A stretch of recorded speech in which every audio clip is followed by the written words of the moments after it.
Hello everybody. आज से हम स्टार्ट कर रहे हैं अपना नया course fundamentals of genetics. Second semester का यह कोर्स है। तो आज हमारा लेक्चर 1 है। आज हम पढ़ेंगे इंट्रोडक्शन टू जेनेटिक्स, जेनेटिक्स होता क्या है और कुछ बेसिक चीज़ें सीखेंगे जेनेटिक्स से रिलेटेड।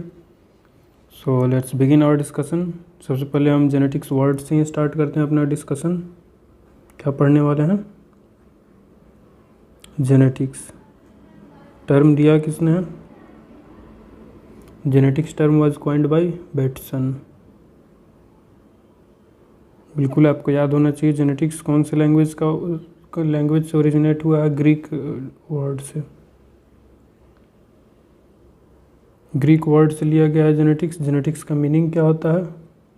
मीनिंग होता है टू जेनरेट। ओके। अब जेनेटिक्स के फादर कौन है? फादर ऑफ जेनेटिक्स सभी को पता है, ग्रीगर जोहान मेंडल।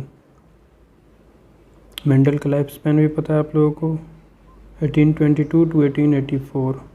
ओके। और फादर ऑफ मॉडर्न जेनेटिक्स कौन है?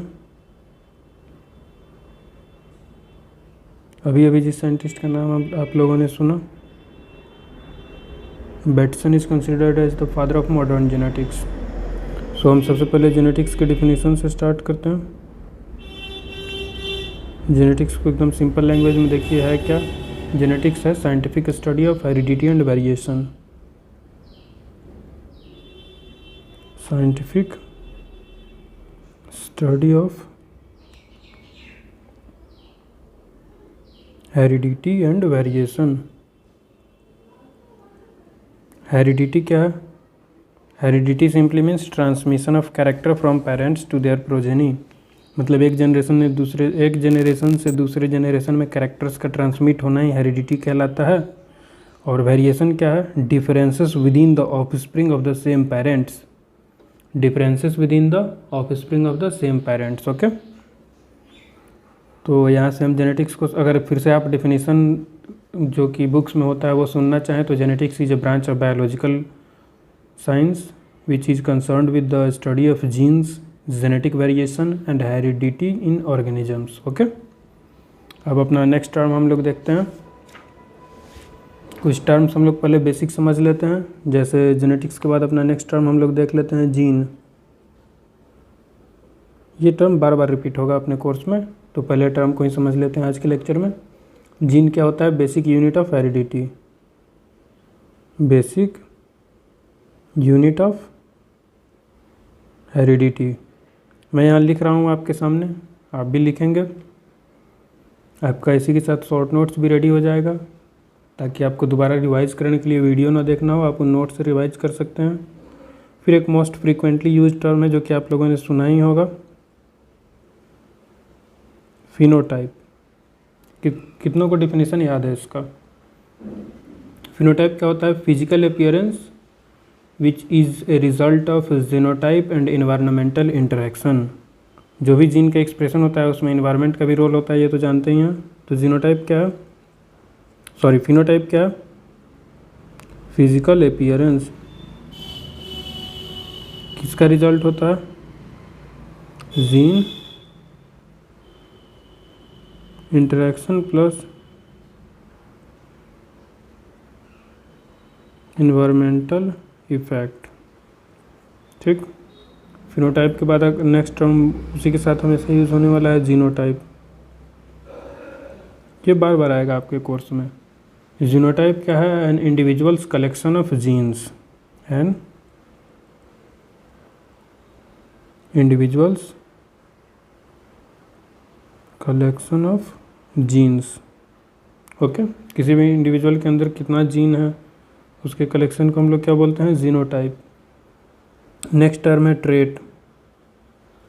ट्रेट क्या होता है? कोई भी specific character, any specific character.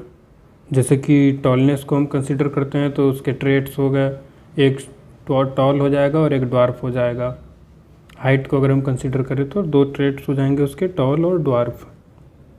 अगला कौन सा टर्म है? एलील।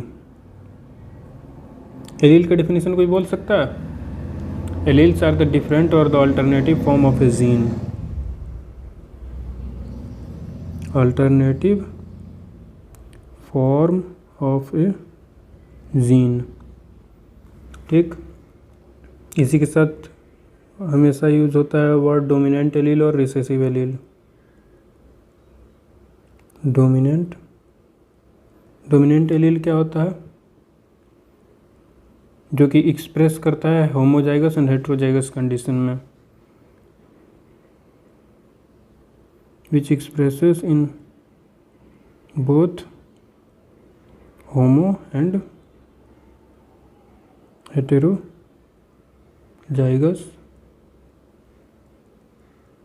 कंडीशन। ओके, डोमिनेंट के साथ एक और टर्म होता है रिसेसिव एलील। ये क्या होता है? सिर्फ होमोलोगस कंडीशन में एक्सप्रेस होगा, homozygous sorry, expresses only in homozygous condition.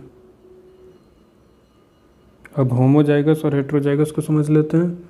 जैसे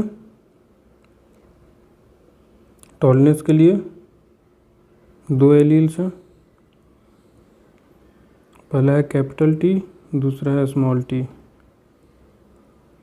टॉल प्लांट के लिए कैपिटल टी। अब अगर हम मान लो ये डोमिनेंट है, जनरली जो भी कैपिटल से हम लिखते हैं वो डोमिनेंट होता है, और उसी का अल्टरनेटिव फॉर्म जो कि स्मॉल से लिखते हैं वो रिसेसिव होता है।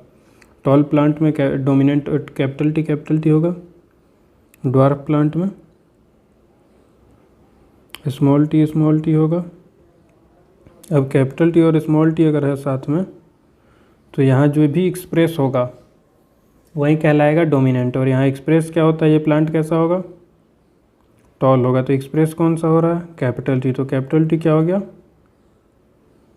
Dominant allele. और स्मॉल टी भी यहाँ प्रेजेंट तो है, स्मॉल टी यहाँ प्रेजेंट है ना, बट एक्सप्रेस नहीं हो रहा है ना, सिर्फ होमोजाइगस कंडीशन में एक्सप्रेस हो रहा है, तो इसीलिए यह हो गया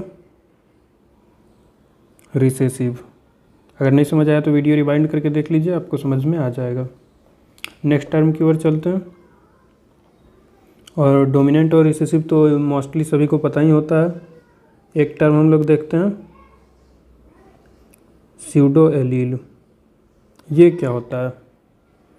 alleles which have two separate gene loci. Okay, normal alleles की तरह इनमें भी have two separate gene loci simply position होता है, ठीक। But often inherit together, clearly लिख देता हूँ, ऑफन इनहेरिट टुगेदर। इनहेरिट हमेशा साथ में ही होंगे। क्यों साथ में इनहेरिट होंगे? Due to close linkage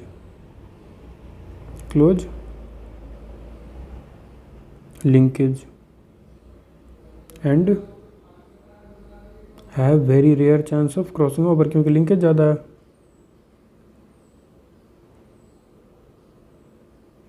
rare chance of crossing over.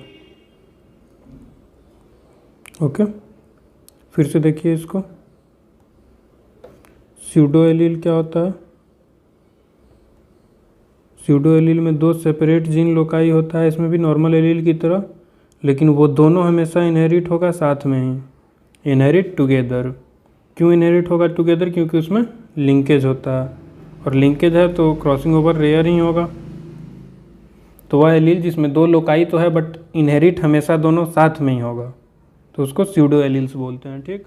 अगला इंपॉर्टेंट टर्म है हमारा homozygous and heterozygous. Homozygous and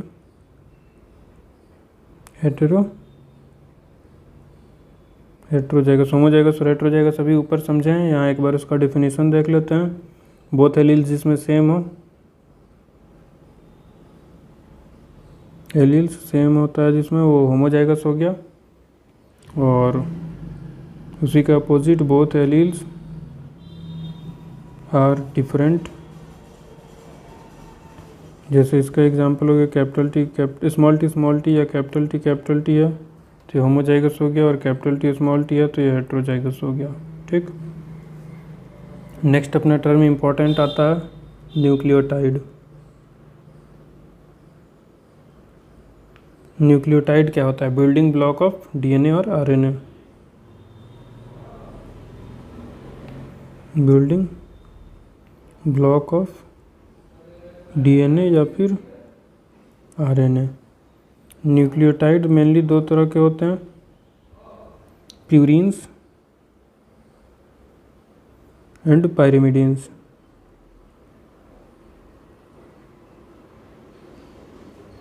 nucleotides होते मेनली कितने हैं? 5 न्यूक्लियोटाइड्स होते हैं, adenine, guanine, cytosine, thymine, uracil. ठीक, पता ही होगा। प्यूरिन कौन कौन से होते हैं? Adenine and guanine. पायरिमिडीन कौन कौन सा होता है? साइटोसिल, यूरासिल एंड थायमिन। ठीक है, साइटोसिन, यूरासिल एंड थायमिन। अब डीएनए में कौन कौन सा पाया जाता है? डीएनए में होता है adenine, guanine, cytosine and thymine. RNA में थायमिन की जगह पे यूरासिल होता है, बाकी सब सेम होता है, एडेनिन, ग्वानिन, साइटोसिल और यूरासिल। साइटोसिन एंड यूरासिल, केवल लास्ट वाले का अंतर है। ठीक, अब हम अगला इंपॉर्टेंट टर्म डिस्कस करेंगे, जेनेटिक कोड। कोड किसको बोलते हैं? कोड या कोडोन। ओके, कोडोन या फिर उसी को जेनेटिक कोड भी बोलते हैं। Series of 3 adjacent nitrogenous bases in A polynucleotide chain. Series of 3 adjacent nitrogenous bases in a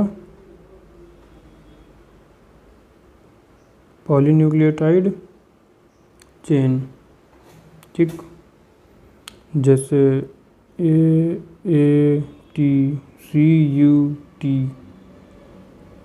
ATG 3 के सीक्वेंस में रहते हैं, बीच में कोई कॉमा वगैरह नहीं होता। तो हमारे बॉडी के अंदर इनको रीड किया जाता है 3 के ही सीक्वेंस में, वो फिजियोलॉजिकल फंक्शन है। नेक्स्ट कोडोन आप लोगों को अगर अभी नहीं भी समझ में आया है तो आ जाएगा, धीरे धीरे लेक्चर कंटिन्यू करेंगे हम, तो ये आगे डिस्कस होगा डिटेल में। फिर एक टर्म आता है म्यूटेशन। म्यूटेशन क्या है? Sudden heritable change in the sequence of base pair. Base pair में चेंज आ जाता है और यह चेंज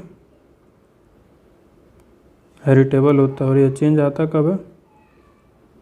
सडन चेंज आ जाता है, कोई भी रीजन हो सकता है, जैसे कि एक्सरे से ट्रीट कर दिए, गामा रे से ट्रीट कर दिए, कोई भी म्यूटाजेन से ट्रीट कर दिया, तो बेस पेयर में चेंज आ जाता है जो कि हेरिटेबल होता है, उसी को बोलते हैं म्यूटेशन। ओके, फिर एक टर्म आता है प्लियोट्रॉपी। ध्यान से देखिएगा, PLEOTROPY, pleiotropy. Control of 2 or more character by a single gene। 2 or more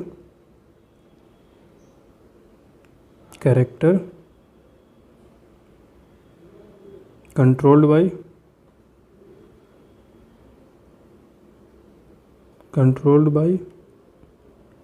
single gene। तो इसी फिनोमिनन को हम बोलते हैं प्लियोट्रॉपी। लिंकेज आप लोगों को पता ही है, लिंकेज क्या होता है, क्रॉसिंग ओवर क्या होता है। लिंकेज हो जाता है tendency of gene to remain together in their original combination during inheritance. Crossing over होता है, चेंज हो जाता है उनके ओरिजिनल कॉम्बिनेशन में, तो उसको क्रॉसिंग ओवर बोलते हैं। तो ये सब चैप्टर कंटिन्यू होगा तो हम धीरे धीरे और डिफिनीशंस पढ़ते जाएंगे। एक बार में ज़्यादा डिफिनीशन भी याद करना मुश्किल हो जाएगा, इसलिए अब डिफिनीशन को यहीं पे छोड़ते हैं और अपने लेक्चर को थोड़ा सा कंसेप्ट्स की तरफ ले जाते हैं। ये कोई भी सेल देखिए, ये कोई भी सेल है, सेल के अंदर होगा न्यूक्लियस, न्यूक्लियस में होता है डीएनए। अगर यूकैरियोट है तो डीएनए में कौन कौन सा नाइट्रोजनस बेस होता है? ATGC, ठीक, याद रखिएगा। डीएनए से फिर क्या बनता है? आरएनए। आरएनए में कौन सा नाइट्रोजनस बेस होता है? AUGC, ठीक। आरएनए से फिर बनता है प्रोटीन, और प्रोटीन ही बिल्डिंग ब्लॉक होता है किसी भी ऑर्गेनिज्म का। अब डीएनए से आरएनए बनने के प्रोसेस को क्या बोलते हैं? ट्रांसक्रिप्शन।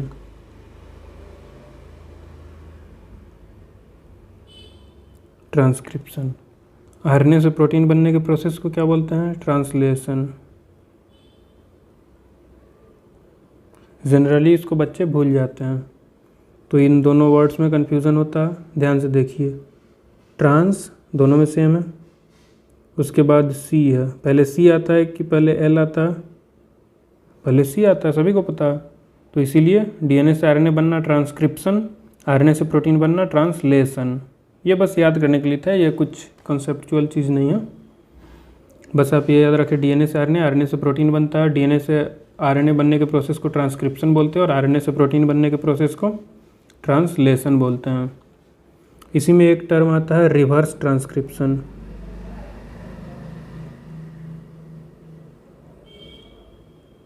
Reverse transcription. ट्रांसक्रिप्शन क्या है? अभी देखा आपने, डीएनए से आरएनए को बनना, रिवर्स लगा दिया यानी कि इसी प्रोसेस को उल्टा कर दिया। तो रिवर्स ट्रांसक्रिप्शन क्या हो गया? आरएनए से डीएनए का बनना। रिवर्स ट्रांसक्रिप्शन यूकैरियोट्स में तो नहीं होता है, ये मेनली देखा जाता है वायरसेस में एंड कुछ बैक्टीरिया में, जिसका जेनेटिक मटेरियल आरएनए होता है, उनमें यह केस देखा जाता है। अब एक बहुत इंपॉर्टेंट टर्म यहाँ पे बताना चाहूँगा, वो टर्म है ट्रांसलोकेशन। ट्रांसलोकेशन ऐसे अलग अलग नहीं है, एक ही साथ है, लेकिन याद रखने के लिए मैंने लिखा था वैसे। ट्रांसलोकेशन। ट्रांसलोकेशन क्या है? जेनेटिक मटेरियल का एक्सचेंज है, लेकिन नॉन होमोलोगस क्रोमोसोम के बीच। Exchange of genetic material between non homologous chromosome, ठीक। ये हो गया ट्रांसलेशन। अब थोड़ा सा 3-4 साइंटिस्ट्स के नाम भी देख लेते हैं, जो कि एकदम मस्ट है, सभी को याद होना ही चाहिए। सबसे पहले स्टार्ट करते हैं, फादर ऑफ ह्यूमन जेनेटिक्स किसको बोला जाता है? फादर ऑफ ह्यूमन, ये हमेशा आप लोगों को फिल इन द ब्लैंक्स में एमसीक्यू में दिख ही जाता है ये सब साइंटिस्ट का नाम। ऐसे भी ये मोस्ट कॉमन साइंटिस्ट के नेम है, तो याद होने ही चाहिए। फादर ऑफ ह्यूमन जेनेटिक्स या फिर father of biochemical genetics. Biochemical genetics. इससे पहले 2 साइंटिस्ट का नाम देखें, बेटसन और मेंडल, होप याद होगा आप लोगों को। तो फादर ऑफ ह्यूमन जेनेटिक्स कौन है? ए गैरोड। ये गैरोड कौन है? फादर ऑफ ह्यूमन जेनेटिक्स या फिर बायोकेमिकल जेनेटिक्स। नेक्स्ट है Hershey and chase. Hershey and chase, इन्होंने क्या किया? इन्होंने बताया है कि डीएनए इज जेनेटिक मटेरियल। उससे पहले बहुत साल तक लोग मानते थे कि प्रोटीन है genetic material, but Hershey and Chase ने फाइनल एक्सपेरिमेंट करके बताया कि डीएनए है genetic material. Protein, carbohydrate, lipid, fat, ये सब नहीं है genetic material. Only DNA is the genetic material and in some cases like in the case of some viruses RNA also act as a genetic material. Okay. फिर एक बहुत famous scientist आते हैं TH Morgan, Thomas Hunt Morgan. इनको क्या बोला जाता है? फादर ऑफ ड्रोसोफिला बोला जाता है. Father of Drosophila. TH Morgan को ही फादर ऑफ एक्सपेरिमेंटल जेनेटिक्स भी बोला जाता है. इन्होंने ड्रोसोफिला पे बहुत सारे एक्सपेरिमेंट्स किए हैं. और ह्यूगो डिवेरिस कौन है? Father of mutation. म्यूटेशन कौन टर्म दिया था ये आप लोग कमेंट में बताएंगे. ह्यूगो डिवेरिस कौन है? Father of mutation. म्यूटेशन पे बहुत सारे वर्क करे हैं इन्होंने. फिर सूटन, ये आप लोगों ने 12th में भी पढ़ा होगा. एक्चुअली सब चीज़ ये 12th में आप लोगों ने पढ़ा ही होगा अगर अच्छे से पढ़ा हो तो. सूटन एंड बोवेरी ने क्या दिया है? Chromosomal theory of inheritance. Chromosomal theory of inheritance दिया है सूटन एंड बोवेरी ने. क्रोमोसोमल थ्योरी ऑफ इनहेरिटेंस में उन्होंने क्या बताया था कि क्रोमोसोम बिहेव कैसे करता है सेल डिवीजन के टाइम पे, यानी कि कैरेक्टर एक जनरेशन से दूसरे जनरेशन ट्रांसमिट होते हैं तब क्रोमोसोम का क्या बिहेवियर होता है, या एक सेल से 2 सेल बनते हैं तब क्रोमोसोम का क्या बिहेवियर होता है. जीन टर्म किसने दिया है? जोहानसन. जोहानसन ने टर्म दिया है. जीन जोहानसन साउंड भी सिमिलर कर रहा है. इससे पहले भी जीन मतलब वर्ड यूज़ नहीं होता था, बट जीन तो था ही, जीन पे रिसर्च काम वगैरह तो हो ही रहा था.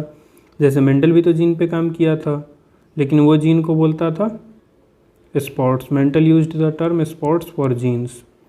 और भी बहुत सारे साइंटिस्ट थे. कुछ लोग फैक्टर यूज़ करते थे. मेंडल के बाद जीन के लिए फैक्टर वर्ड बहुत दिन तक चला, बट फिर जोहानसन ने टर्म दिया जीन, तब से जीन ही चल रहा है.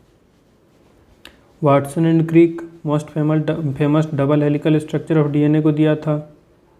तो ऐसे साइंटिस्ट के लिस्ट भी बहुत सारे हैं, डिफिनीशंस भी बहुत सारे हैं. सो आज के लेक्चर को हम यहीं पे ख़त्म करते हैं. और इम्पॉर्टेंट डिस्कशन होता है हमारा ये बहुत ज़्यादा. इसको आप लोग लिखेंगे अच्छे से और याद करेंगे. इसमें जो भी चीज़ बोला गया है, जो भी लिखा है स्क्रीन पे, वो सब बिल्कुल ही VVI है. So do right it down in your notes and remember it. So that's it for now. Thank you for watching the video. Keep smiling and keep studying. Have a nice day. Bye bye.